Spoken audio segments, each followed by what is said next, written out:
Assalamualaikum warahmatullahi wabarakatuh. Perkenalkan, saya Mary Berliana Sunardi, nomor absen 20 dari kelas 12 MIPA 9. Di sini saya akan menjelaskan terkait bioteknologi modern pada tanaman padi. Tujuan pembuatan padi emas. 1. Beras ini dimodifikasi agar dapat memproduksi beta-karoten provitamin A di dalam endospermnya. 2. Kultivar padi ini dibuat untuk mengatasi defisiensi atau kekurangan vitamin A yang masih tinggi pada anak-anak terutama di wilayah Asia dan Afrika. Cara pembuatan padi emas. 1. Gen yang membuat beras emas mampu membuat beta-karoten di endospermnya. Bagian dalam biji berasal dari bunga bakung dan bakteri bernama Arwinia ordovifera. 2. Gen-gen ini bersama dengan promotor, segmen DNA yang mengaktifkan gen, dimasukkan ke dalam plasmid, loop kecil DNA yang terdapat di dalam spesies bakteri yang dikenal sebagai Agrobacterium tumefaciens. Ketiga, agrobakteri ini kemudian ditambahkan ke dalam cawan Petri yang berisi embrio beras. Saat mereka menginfeksi embrio, mereka juga mentransfer gen yang mengkode instruksi untuk membuat beta-karoten. 4. Tanaman padi transgenik ini harus disilangkan dengan galur padi yang ditanam secara lokal dan disesuaikan dengan iklim dan kondisi pertumbuhan wilayah tertentu.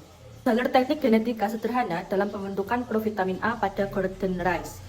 Pada dasarnya, bulir beras tidak mengandung vitamin A. Sebagai gantinya, beras memproduksi prekursor awal vitamin A, yakni geranil difosfat.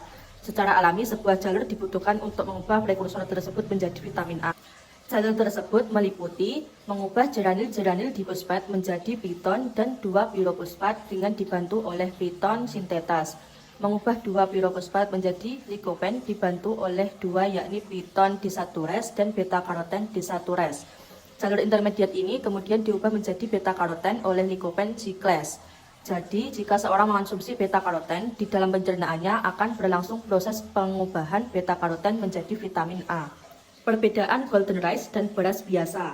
Golden rice adalah kultivar atau varietas padi transgenik hasil rekayasa genetika yang berasnya berisi beta-karoten atau provitamin A. Pada anggota endospermanya kandungan beta-karoten yang menyebabkan warna berasnya tersebut tampak kuning, sehingga kultivarnya dinamakan golden rice atau beras emas. Sedangkan pada tanaman padi normal, endosperma padi tidak berproduksi beta-karoten dan akan berwarna putih hingga putih kusam. Sehingga hal inilah yang membedakan beras emas dengan beras biasa pada umumnya. Manfaat padi emas. 1. Menyediakan vitamin A dalam 100-200 gram beras, sehingga dengan mengkonsumsi beras ini dapat menyediakan kebutuhan vitamin A dan karbohidrat yang diperlukan oleh tubuh. 2. Mengatasi kekurangan vitamin A karena mengandung beta-karoten tinggi. 3. Mengurangi penggunaan pestisida. 4. Produksi hasil panen yang lebih tinggi. Kelebihan padi emas. 1. Menciptakan varietas padi yang mampu mensintesis beta-karoten dengan teknik rekayasa genetika. 2. Mengandung vitamin A dan manfaat kesehatan lain yang terkait dengannya yang ditemukan pada beras putih. Masukan. Dikarenakan di Indonesia sendiri masih jarang ditemukan padi emas dan jarang sekali petani padi yang menerapkan rekayasa genetik ini. Akan lebih baik jika kita mengkonsumsi makanan pengganti yang mengandung vitamin A dan beta-karoten tinggi seperti wortel, ketela, dan lain-lain.